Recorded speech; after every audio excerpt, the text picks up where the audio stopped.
Assalamualaikum sahabat jannah yang dirahmati oleh Allah Subhanahu wa taala. Puji syukur alhamdulillahirabbil alamin kita panjatkan kehadirat Allah Subhanahu wa taala. Kemudian salawat yang beriringan salam. Allahumma shalli ala sayyidina Muhammad wa ala ali sayyidina Muhammad kita kirimkan kepada junjungan kita Nabi besar Muhammad sallallahu alaihi wasallam. Sahabat jannah yang dirahmati oleh Allah Subhanahu wa taala. Doa itu adalah silahul mukminin, senjata orang beriman. Senjata itu kita gunakan untuk mendekatkan diri kepada Allah Subhanahu wa taala.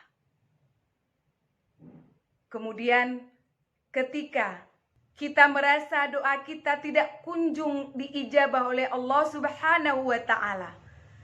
Padahal Allah mengatakan, "Wa idza sa'alaka 'ibadi 'anni fa inni qarib ujibu da'watad da'i idza da'ani." Dan apabila hambaku bertanya tentangku, maka aku dekat. Aku akan memperkenankan doa-doa hambaku yang meminta. Tapi kenapakah doa-doa kita tidak kunjung diijabah oleh Allah Subhanahu wa taala? Kira-kira apa yang terjadi? Mari kita dengarkan penjelasan dari Ustadz Adi Hidayat lewat cuplikan video beliau. Ustaz, kalau kita sudah berdoa sering atau banyak berdoa namun belum juga dikabulkan, bagaimana solusinya? Ada banyak kemungkinan. Ya. Kemungkinan pertama yang positif dulu, yang positif. Allah berkenan untuk mendengar lebih banyak permintaannya. Ya. Yang positif dulu. Jadi kalau dalam bahasa manusia belum dikabulkan, dalam bahasa Allah bukan. Dalam bahasa Allah permintaan kamu sedikit. Orang lain sudah banyak berdoa, kamu baru berdoa. Maka Allah biarkan dia terus berdoa supaya meningkatkan amal ibadahnya, meningkatkan permohonannya. Bukankah dengan berdoa ada ibadah yang dilakukan? Ada nama yang disebutkan, ya. Ada kemudian gerakan-gerakan yang dilakukan. Bukankah itu semua memperbanyak pahala? Ya. Barangkali menurut Allah si fulan berdoa sekali cepat dikabulkan karena rajin salatnya, baca Qur'annya, pahalanya banyak. Kamu berdoa sekarang baru sekali kamu lakukan, ya. Kalau kamu minta sekarang terputus amal ibadah kamu, terus minta lagi besok, supaya doa itu disertakan dengan sholat, doa disertakan dengan baca Quran, doa disertakan dengan istighfar, banyak pahala terkumpul. Satu itu. Ya. Bisa yang kedua, masih yang positif. Ya. Allah menilai apa yang kita mintakan tidak sesuai dengan apa yang kita butuhkan. Perhatikan rumus pengabulan doa. Allah hanya mengabulkan apa yang dibutuhkan, bukan apa yang diinginkan. Mengabulkan apa yang dibutuhkan, bukan apa yang diinginkan. Sifat pengabulan ini ada 3. 1, dikabulkan seketika saat dibutuhkan. Anda berdoa, ya Allah mohon berikan hamba A misalnya, Allah kabulkan karena kita butuh, berikan seketika. Yang kedua, Allah tangguhkan pengabulannya sampai kita mampu menerima kebutuhan yang kita mohonkan itu. Karena saat dimintakan dipandang kita belum mampu mendapatinya, belum mampu menjaganya.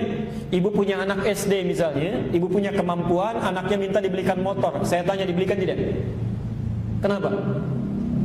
Karena dia belum butuh, belum bisa pakai dengan baik. Nanti kalau sudah kamu mulai meningkat baru dibelikan. Bukan karena nggak mampu, ada cuma belum bisa dipakai. Karena itu ada seseorang yang meminta kepada Allah, oleh Allah belum dikabulkan seketika karena menurut Allah kamu belum siap sekarang. Nanti saat siap kamu akan diberikan.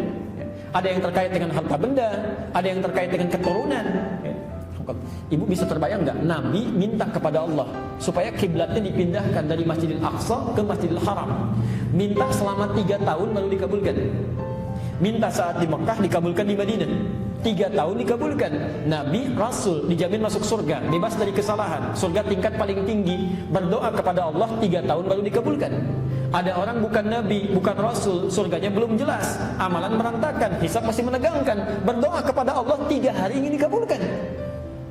Ayo, jadi kalau sudah berdoa itu hadirkan sifat ridha. Ridha itu mengikutkan keinginan kita pada keinginan Allah, itu mudah. Yang terakhir, Allah akan mengganti apa yang diinginkan dengan apa yang dibutuhkan.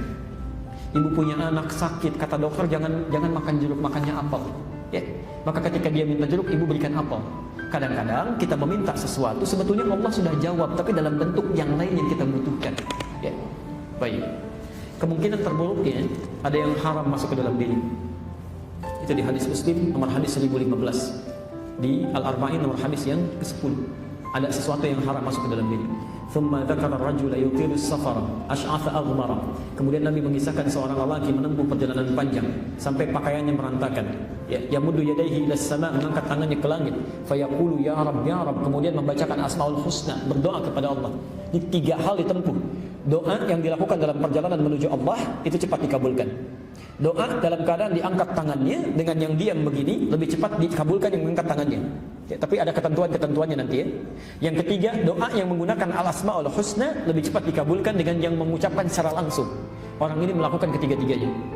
Kata Nabi, perhatikan, anna yustajabu lidzalik, doanya mustahil dikabulkan. Famat'amu haram, karena makanan yang dia makan haram, wa mashrabu haram, minumannya haram, wa malbasu haram, dan pakaiannya haram, wa ghudhiya bi haramin, dan perangkat hidupnya haram. Itu kemungkinan terburuknya. Maka dicek, barangkali ada sesuatu yang harus diperbaiki.